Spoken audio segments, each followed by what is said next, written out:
Buenos días a todos. Gracias por haber venido y los que se hayan puesto online. Continuamos con los seminarios dentro del programa de deterioro neurológico. Hoy presenta Fran Casanova y nos va a hablar sobre el efecto de la rifaximina en la conectividad funcional de redes neuronales de pacientes con encefalopatía hepática mínima. Él está con nosotros dentro del laboratorio de deterioro neurológico. Y bueno, os va a explicar lo que ha estado haciendo durante todo este tiempo, que es parte de su tesis. ¿Vale? Gracias. Buenas tardes a todo el mundo y bienvenidos a la sesión de hoy de los seminarios de deterioro cognitivo. Ya me ha presentado mi tutora, Carmina. Y hoy voy a hablaros pues eso, de los efectos que tiene la rifaximina sobre la conectividad neuronal de los pacientes con encefalopatía hepática mínima. En primer lugar, para este estudio hay que preguntarse ¿en qué consiste la encefalopatía hepática mínima? Y esta es, en primer lugar, es la fase preclínica de la encefalopatía hepática y se caracteriza por ser una alteración neurológica que sufre entre 1/3 y la mitad de los pacientes que tienen cirrosis en el mundo. Se caracteriza por un deterioro de funciones tan diversas como la memoria, el equilibrio, la concentración y la atención. Y en la vida diaria pues tiene un efecto como el aumento del riesgo de caídas, un empeoramiento general de la calidad de vida y también un mayor riesgo de sufrir encefalopatía hepática de nivel clínico. ¿Pero qué causa esta encefalopatía hepática mínima? Pues aquí tenemos una esquematización general de cómo sería el ciclo del amonio en el cuerpo de una persona sana. El amonio es una sustancia de desecho que se genera tanto por nuestro metabolismo como resultado de la digestión de ciertos alimentos. De normal, este amonio pasa por el hígado, donde se metaboliza como parte del ciclo de la urea y se elimina en los riñones. Sin embargo, cuando una persona sufre cirrosis, el fallo hepático que sufre causa que este amonio no pueda metabolizarse de forma apropiada y se acumule en la sangre, causando lo que se conoce como hiperamonemia. Esta hiperamonemia, cuando llega al cerebro, también causa un aumento de ciertos procesos inflamatorios que a su vez son capaces de retroalimentarse. La persistencia de estos dos factores, la hiperamonemia y la inflamación, a lo largo del tiempo en el cerebro de los pacientes con cirrosis es lo que termina causando este deterioro cognitivo. Y ahora que sabemos lo que es y qué lo causa, ¿cómo lo detectamos? Pues para esto está la Psychometric Hepatic Encephalopathy Score, o batería PES, que consiste en un conjunto de 5 subtests, desde los cuales se evalúan la atención y otros dos la coordinación, y que se corrigen normalmente tanto por edad como por nivel de estudios. Los resultados que saca el paciente en este conjunto de test, si en conjunto se quedan en una puntuación igual o inferior a -4, se considera que este paciente sufre EHM. Mientras que si están por encima de este valor, se considera que no la sufre. Y una vez la tenemos detectada, ¿cómo se trata? Existen varios tratamientos, uno de los cuales, por ejemplo, es la lactulosa, pero en este estudio nos hemos centrado en la rifaximina. La rifaximina es un antibiótico no reabsorbible, el cual anteriormente ya se ha visto que es capaz de disminuir la hiperamonemia y la inflamación de las personas que la toman gracias al efecto que tiene sobre la microbiota intestinal. Aunque su efecto no es en todos los pacientes, en más de 2/3 de las personas que la toman se ha observado que tras 3 meses de tratamiento sus capacidades cognitivas mejoran sustancialmente. Y en este estudio nos hemos preguntado, ¿y cuáles son los efectos que tiene exactamente sobre la función cerebral? Y para averiguar esto, hemos recurrido a la resonancia magnética funcional. Se trata de un análisis de la actividad neuronal mediante el uso de campos magnéticos.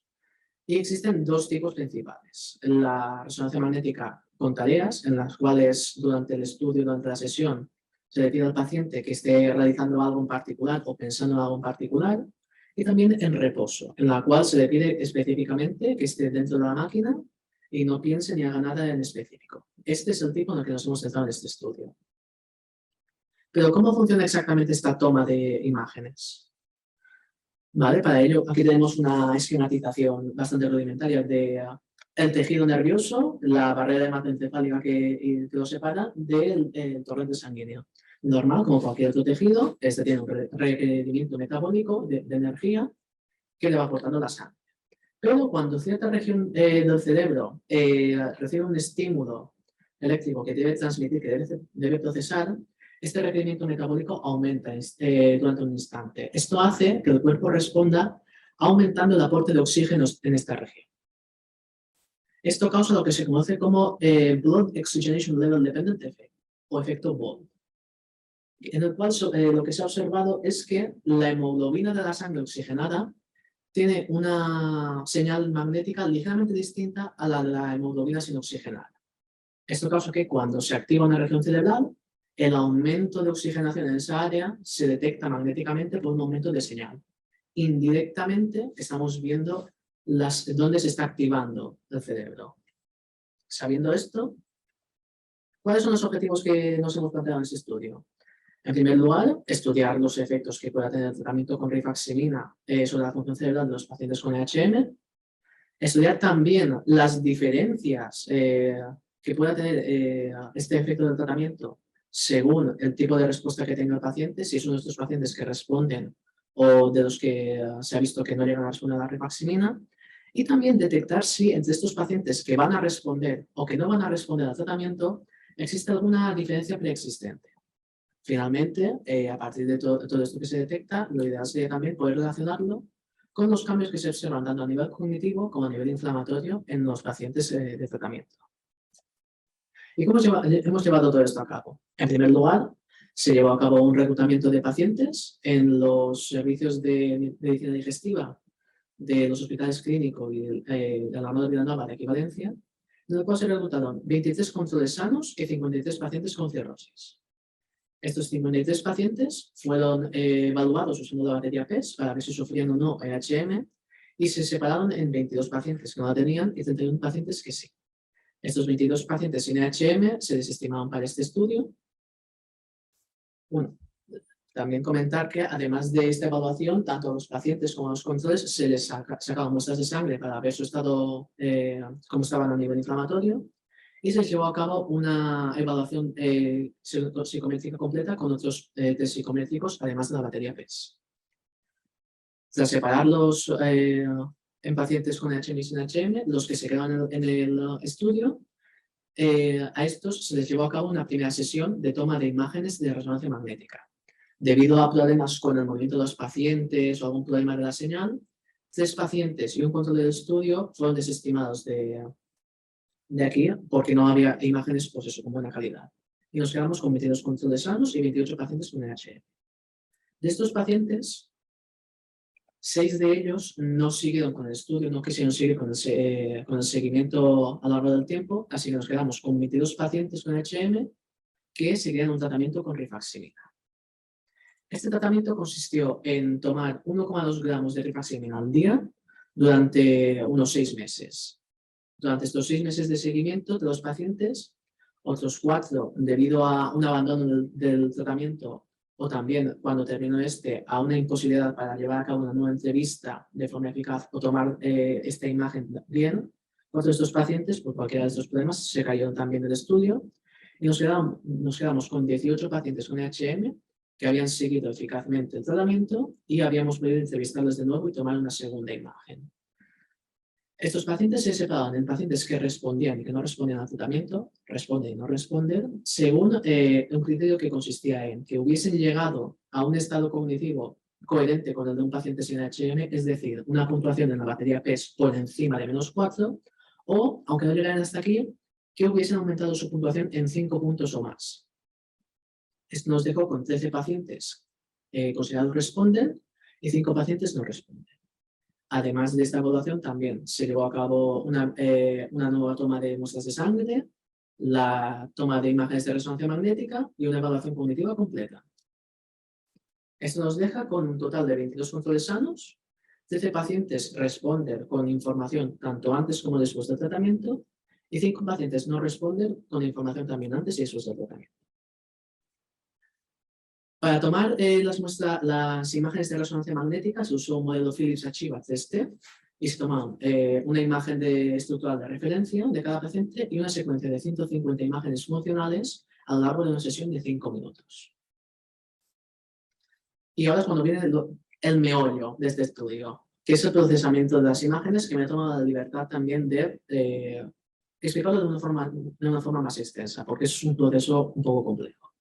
A partir de aquí, en todo momento se usó el software FSL, desarrollado por un equipo de la Universidad de Oxford,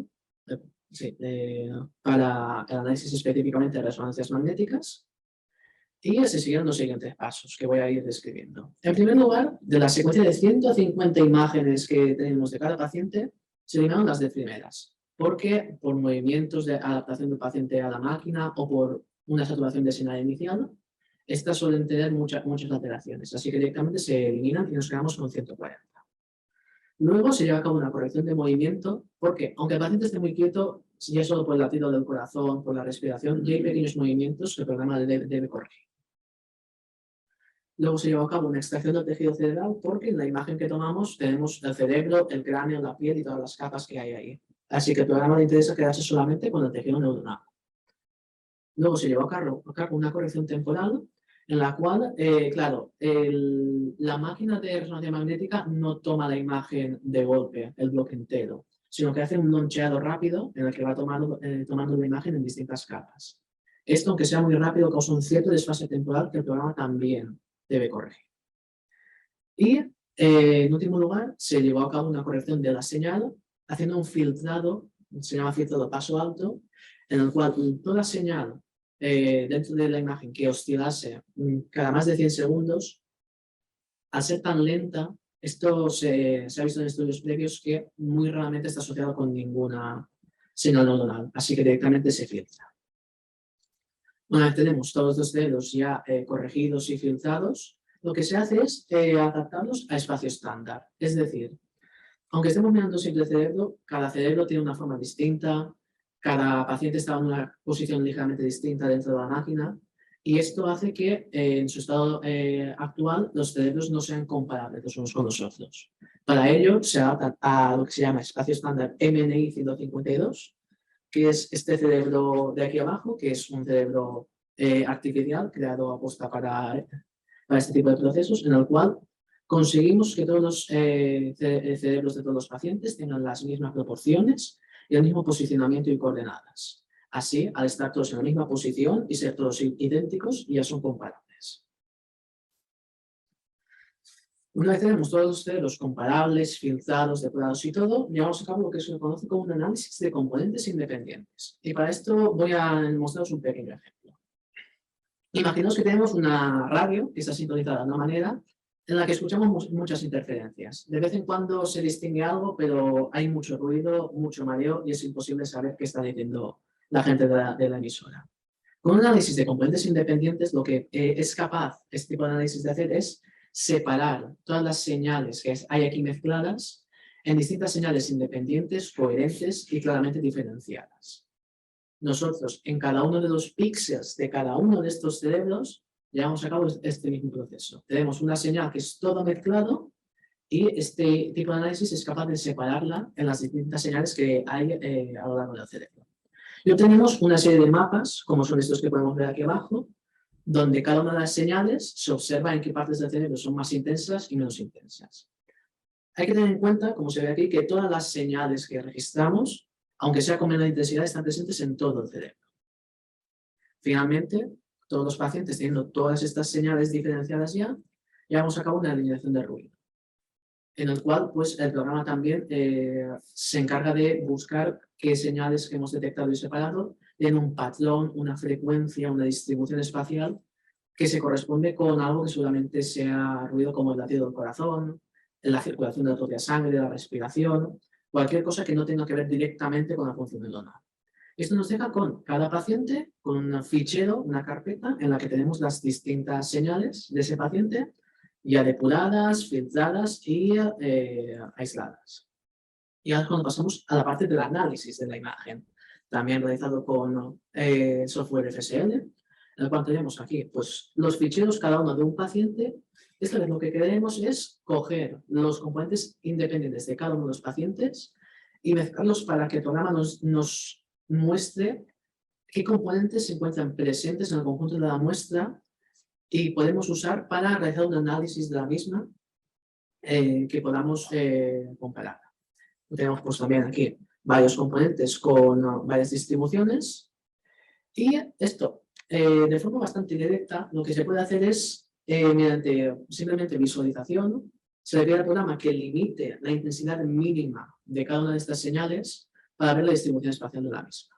En este caso, por ejemplo, esta señal que está en todo el cerebro, cuando limitamos la señal mínima, solamente se pone un 3, que es un valor arbitrario creado por el programa, y ya se obtiene, por ejemplo, la de arriba tenía una distribución coherente con la red por defecto, la de abajo con la red somatosensorial, y la de medio pues, tiene una distribución que cuando la vemos bien filtrada, vemos que realmente es más ruido, así que podemos desestimarla.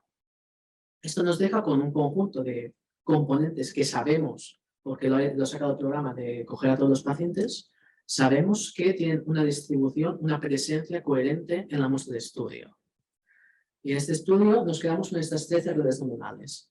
La red por defecto, la red somatosensorial media, la red visual lateral, la red visual media, la red frontoparietal derecha, la red de atención dorsal, la red de visual occipital, la red del giro supramarginal, la red cerebelar, la red frontoparietal izquierda, la red talámica, la red somatosensorial lateral y por último la red de los ganglios basales.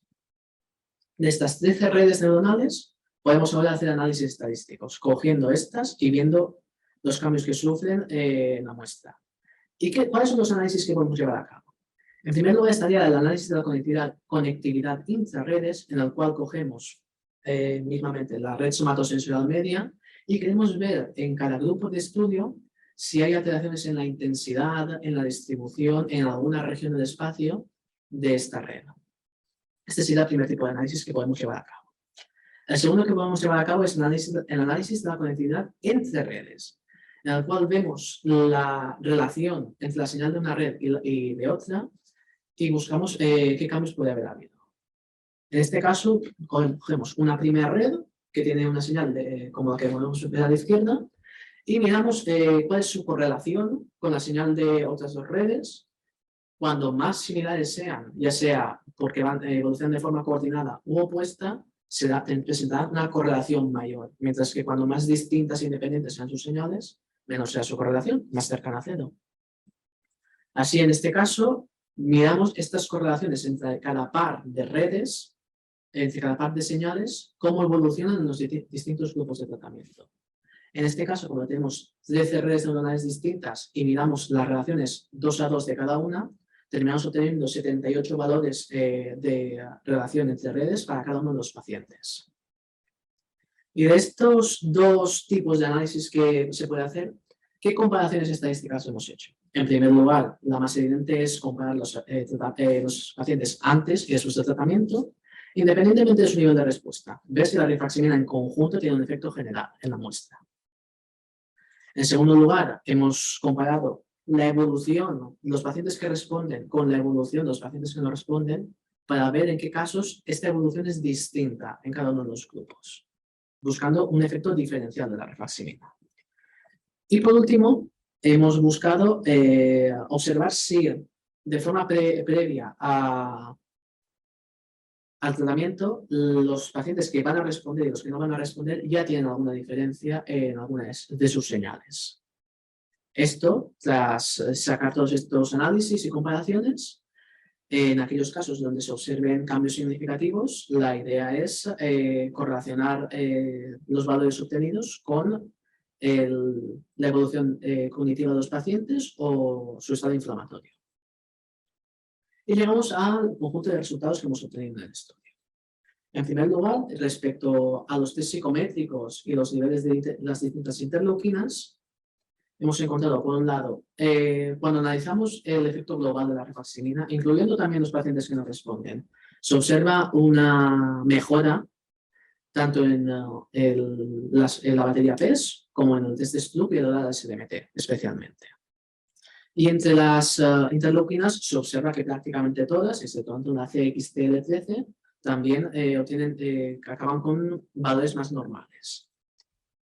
A nivel global, esto nos indica una mejora en la ejecución de test centrados especialmente en la atención y la velocidad de procesamiento y también una normalización de los niveles de casi todas las interleuquinas proinflamatorias. Pero luego buscamos las diferencias entre los pacientes que responden y los que no. Entre los pacientes que responden al tratamiento se observa que se mantienen estos mismos cambios, de hecho son incluso más acentuados, son mayores estos cambios, pero no aparecen cambios previamente enmascarados. Mientras que en las interleuquinas también, prácticamente todas mantienen estos cambios significativos, en este caso donde no se observa un cambio es en la fractalkina. Mientras que, por otro lado, en el caso de los pacientes no responder, el único cambio que se mantiene claro es una alteración en el test oral STMT. Por lo demás, tanto en el resto de test como en los niveles inflamatorios, de interleuquinas inflamatorias, desaparecen todos los cambios significativos. Esto, en el caso de los pacientes, responden, aunque no aparezcan cambios significativos nuevos previamente no observados, al limitar la muestra sí se acentúan los ya existentes. Mientras que los no responden, estos prácticamente desaparecen. Por otro lado, cuando miramos si también a nivel cognitivo existe ya previamente alguna diferencia entre los pacientes que responderán y los que no responderán, se observa que efectivamente en esta muestra hay una diferencia en cuanto a los test de coordinación, que los pacientes que responderán tienen resultados mejores. Sí, aunque sean pocas, sí se aprecian diferencias entre los grupos de respuesta ya antes del tratamiento. Y pasamos al análisis de conectividad entre redes. En primer lugar, bueno, las imágenes que voy a mostrar, en rojo se verá la distribución espacial de la red asociada a esa señal, y en verde, lo que está señalado con la flecha amarilla, esa parte pequeñita, es la región que ha sufrido el cambio significativo que hemos observado. En primer lugar, en cuanto a los efectos generales de la rifaximirina en todos los pacientes, independientemente de su respuesta, se observa un aumento de la señal relacionada con la red somatosensorial media en el caudal izquierdo, ese trocito verde que se ve ahí. También se observa una disminución de la señal relacionada con la red frontoparietal izquierda en el área de Brodmann 2 izquierda y también en el cerebelo. Finalmente, en cuanto a los efectos generales, se observa una disminución de la señal relacionada con la red somatosensorial lateral en el tracto corticoespinal derecho. Esta pequeña zona que se observa ahí. Esto nos indica que en cuanto a los efectos generales de la rifaximirina, sí se observa que independientemente del nivel de respuesta, esta está teniendo algún efecto sobre la señal neuronal de todos los pacientes, que parecen centrarse en las redes somatosensorial y frontoparietal, lo cual nos podría llevar a considerar una mejora, un efecto sobre la capacidad para preparar, coordinar y ejecutar distintas funciones motoras. Luego, cuando pasamos a observar los efectos diferenciales de la rifaximirina, en los cuales los pacientes que responden evolucionan de una forma y los que no responden de otra forma, se observa únicamente un aumento relativo de la señal en los pacientes respecto a los que no responden, de la señal que está relacionada con la red talámica en el área 946 anterolateral izquierda, que forma parte de la corteza dorsolateral, prefrontal dorsolateral. Esto nos indica que efectivamente, en parte, la rifaximirina también está actuando de forma distinta en los pacientes según si responden o no. Y también los efectos que se observan en este caso indicarían una mejor capacidad del tálamo en los pacientes que responden para comunicarse con la corteza dorsolateral prefrontal, que está implicada pues, en varias funciones ejecutivas. A continuación, igual que hemos hecho antes con los test psicométricos, donde hemos separado los pacientes que responden y los que no responden, hemos llevado a cabo un análisis limitado a los pacientes que han respondido al tratamiento para ver si algún resultado más había quedado enmascarado por los pacientes que no responden, pero en este caso se ha observado que desaparecen prácticamente todos y solamente aparece una disminución de la señal relacionada con la red somatosensorial lateral en el área 24' posterior derecha. Esto nos indica pues que efectivamente la eliminación de los pacientes que no responden hace que se esfumen prácticamente todos los resultados obtenidos y por lo tanto la adición de estos pacientes, al menos en este tipo de análisis, tiene un peso mayor que cualquier falta de respuesta que pudiesen tener y que pudiese enmascarar cualquier resultado. Finalmente, en cuanto a las diferencias preexistentes, observamos, la verdad es que el mayor clúster lo he encontrado en este estudio, que sería una mayor actividad de la red de los ganglios basales en el área 7M derecha, de los pacientes responden. Este área forma parte del prepucius y nos puede indicar que los pacientes responder la tienen menos deteriorada. Parten de una situación menos deteriorada que los pacientes que no van a responder, siendo esta una región que se ha observado previamente que está alterada en los pacientes con HM. Por último, en cuanto a este análisis, se intentó todos los cambios causados por la rifaximina, intentar ver si habían propiciado que la función cerebral de estos pacientes tras el tratamiento se pareciese más a la función de los controles sanos que habíamos reclutado en este estudio. Sin embargo, lo que se observó es que las alteraciones causadas por la HM seguían presentes más o menos de la misma manera.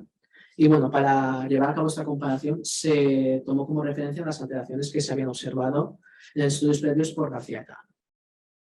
Esto nos indica que, aunque la rifaximina sea capaz de mejorar las capacidades cognitivas, esto lo hace sin eliminar las alteraciones causadas por la HM, lo cual nos lleva a pensar que seguramente haya implicado un cierto nivel de redundancia y plasticidad entre los circuitos neuronales que están implicados en todos estos procesos.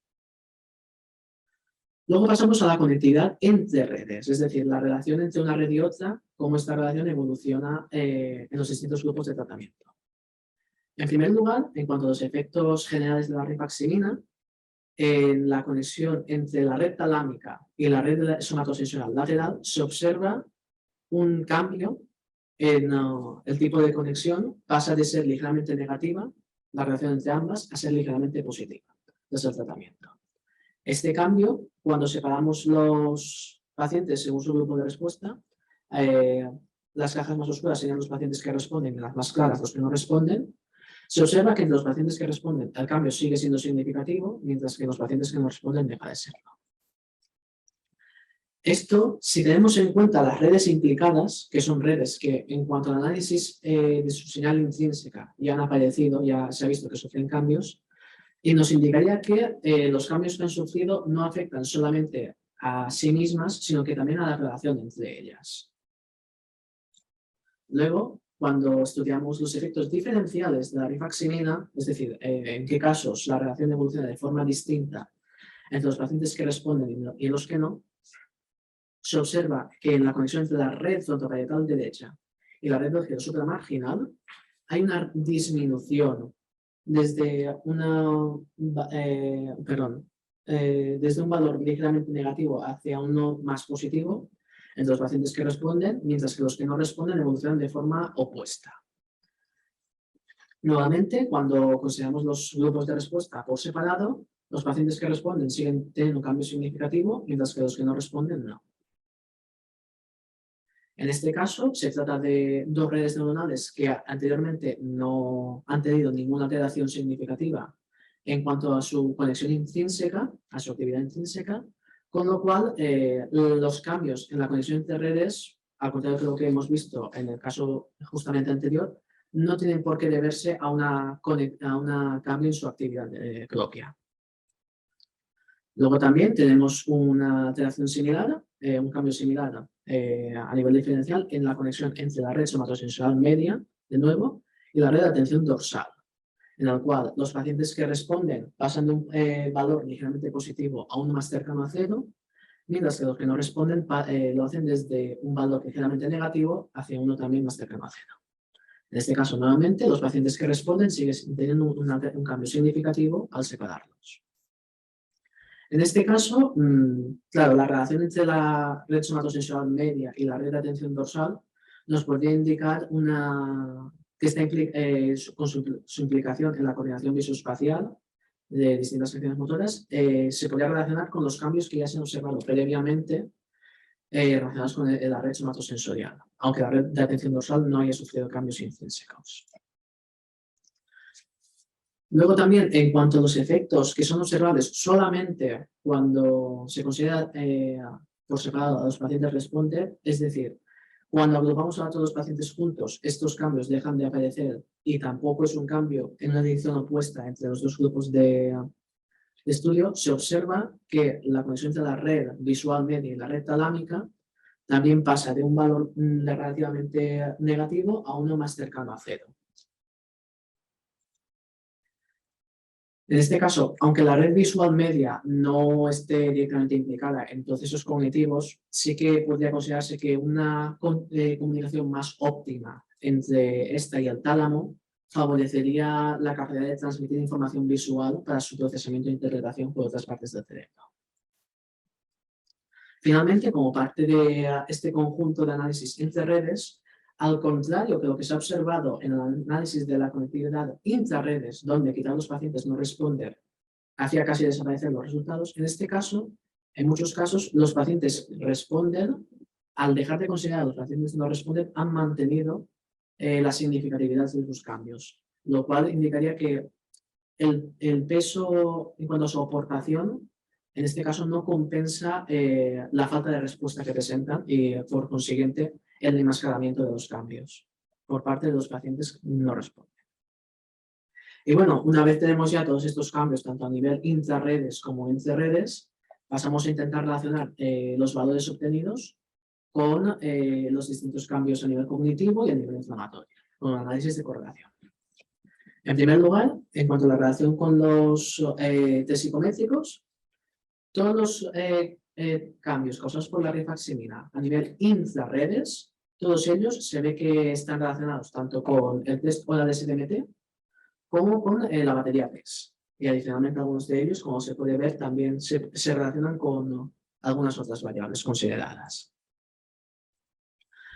Esto nos indica, claro, hemos visto una gran implicación tanto de la red somatosensorial como de la red frontoparietal, que nos podría llevar a pensar una relación con funciones motoras. Pero aquí estamos viendo una relación sobre todo con test relacionados con la atención y la velocidad de procesamiento, lo cual nos llevaría a pensar que más bien los cambios observados pueden estar implicados en una mejor comunicación de las acciones planificadas, más que una mejora directamente relacionada con la coordinación. Luego también, en cuanto a las diferencias preexistentes, se observa que la diferencia que hemos visto en cuanto a la red de los ganglios basales en el precuneus, esta diferencia está también muy relacionada con, otra vez, el test oral SDMT, como también con los test de coordinación. En este caso, cabría considerar si todas estas diferencias preexistentes en estudios posteriores, con un análisis más centrado en este caso, podrían considerarse como un posible biomarcador del nivel de respuesta esperado frente al tratamiento con rifaximina. Cuando pasamos a la relación de las conexiones entre redes con los test psicométricos, se observa nuevamente que todas las conexiones entre redes, salvo la conexión entre la red somatosensorial media y la red de atención dorsal, muestran también relación, nuevamente, con el test oral SDMT. Mientras que la conexión entre la red somatosensorial media y la red de atención dorsal y la conexión entre la red visual media y la red talámica muestran también, además de estas relaciones, mucha relación con otros test psicométricos considerados. En este caso también regresamos nuevamente a los efectos sobre la red somatosensorial, la red frontoparietal y las implicaciones que tiene esto sobre la ejecución de test relacionados con la atención y la velocidad de procesamiento. Y al tener en cuenta que esta relación se mantiene cuando tenemos en cuenta la conexión con la red de atención dorsal, que estaría más directamente implicada en la función de atención y procesamiento y velocidad de procesamiento, esta correlación que pasaría a tener más sentido. Esto se acentúa incluso más cuando observamos que las correlaciones observadas en este caso son muy similares a las correlaciones observadas en relación con los cambios intrínsecos a la señal de la red somatosensorial media. Por último, cuando pasamos a considerar la relación con los niveles de las interleucinas proinflamatorias, observamos que por parte de la conexión intrarredes, en todos los casos se observa una relación con los niveles de múltiples interleucinas proinflamatorias, pero destacan especialmente la presencia de la IL-6 y el 15 y el 22. Por otro lado, en cuanto a la relación de las conexiones entre redes con estas interleuquinas, también nuevamente vemos una relación con múltiples interleuquinas, pero en este caso las que destacan más por su presencia son la IL-18 y la CXCL13. Todas estas relaciones nos indican que, pues eso, la relación entre los cambios intrarredes, entre redes, con los test psicométricos y con los distintos niveles de interleuquinas, nos llevan a pensar, bueno, a tener en cuenta el papel que estas están teniendo en la mejora de las funciones cognitivas. Y como conclusión a todos estos análisis que hemos realizado, en primer lugar, como se ha observado, no es en todos los casos, pero en la mayoría de los casos, parece que la rifaximina tiene un efecto de disminución de la señal o de la conexión entre distintas redes neuronales. Eso nos llevaría a considerar que la rifaximina, el efecto que está teniendo es el de corrección de una hiperconectividad aberrante y compensatoria que sufren los pacientes con EHM para mantener ciertas funciones neuronales. Por otro lado, también, como hemos visto al comparar los pacientes tras el tratamiento con los controles, la rifaximina, a pesar de mejorar la función cognitiva, no elimina las alteraciones causadas por la EHM, lo cual, como he dicho, nos lleva a pensar en una cierta redundancia y plasticidad, pero también, teniendo en cuenta que estas alteraciones siguen presentes, el riesgo de recaída, si se deja el tratamiento, podría ser muy alto si vuelven a aumentar los niveles de inflamación e hiperamonemia. También, en general, aunque ha habido alteraciones, cambios y diferencias en distintas redes neuronales, estas en su mayoría se han centrado sobre todo en la red somatosensorial, la frontoparietal y la talámica, y su relación entre ellas mismas, con otras, y con el test sobre todo de atención, memoria de trabajo y velocidad de procesamiento. Y por último también en la existencia, como se puede observar, de diferencias existentes entre los pacientes que responderán y los que no responderán, que parecen estar centrados en el precuneus, que es un área que previamente ya se ha visto que está alterada en los pacientes con EHM. Y este sería el final de mi presentación. Muchas gracias por su atención y espero que la hayáis disfrutado.